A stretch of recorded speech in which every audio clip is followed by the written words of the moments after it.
In Movies and Money, we are catching up with film critic Erik Childress. Hello to you, Erik. Hi, Angie. You are fresh off that virtual trip to the Sundance Film Festival. What's in motion for streaming services? Yes, it's a different world out there because of the past 2 years of the pandemic, and one of the most evolving aspects of the industry is the move of a lot of films towards streaming.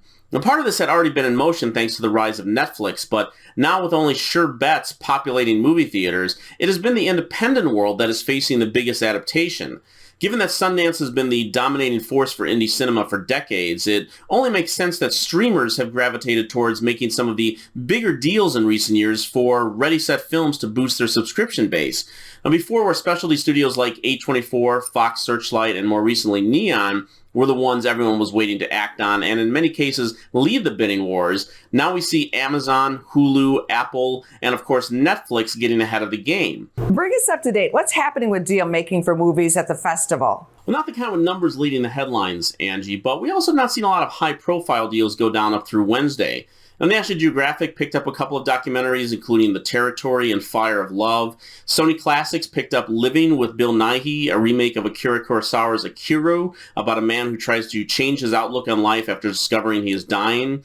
But two films I mentioned last week that was part of my Films to See piece are also going to find their way home to people. Shudder, the streaming service that specializes in horror, picked up one of my favorite films of the festival, Speak No Evil, about a couple who find increasing discomfort the longer they stay around their new vacation friends. It's quite the bleak allegory for what we allow people to get away with in the name of not ruffling feathers. Then RLJE Films grabbed Riley Stearns' Duel with Karen Gillan as a woman who discovers she is dying and has a clone made to leave behind and continue on with life, only to eventually have to defend herself with the help of a defense guru played by Aaron Paul. Then just yesterday, Searchlight Pictures picked up Good Luck to You, Leo Grand for $7.5 million. The film stars Emma Thompson as a widower who arranges for a series of trysts with a male escort.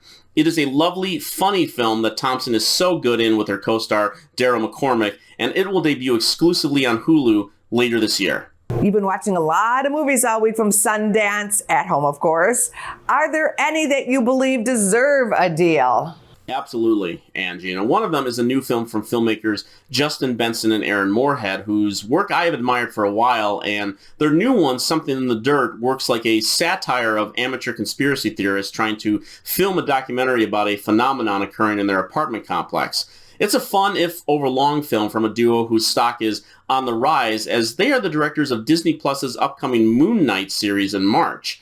And then there is Cha-Cha Real Smooth, which I think has a good shot to be one of the award winners at Sundance this year, starring writer-director Cooper Raiff as a just-out-of-college guy who becomes a party starter at bat mitzvahs and develops a close friendship with one of the mothers, played in a completely winning performance by Dakota Johnson.